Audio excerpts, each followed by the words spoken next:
নেতাজির জন্মভিটেতে পতাকা উত্তোলনে স্বাধীনতা দিবস উদযাপন। স্বাধীনতা দিবসের বিশেষ আবহ তৈরি হলো নেতাজি সুভাষচন্দ্র বসুর সুভাষ গ্রামের কোদালিয়ার জন্মভিটেতে।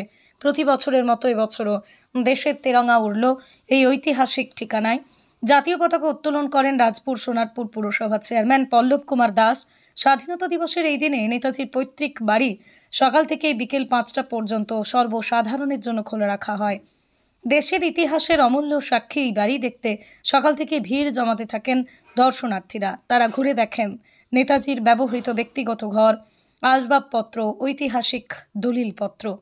দেশপ্রেমের আবেগে ভরপুর এই অনুষ্ঠান কেবল একটা স্মারক উদযাপন নয়, বরং স্বাধীনতার ইতিহাস, নেতাজির অসামান্য অবদানের প্রতি এক গভীর শ্রদ্ধাঞ্জলি।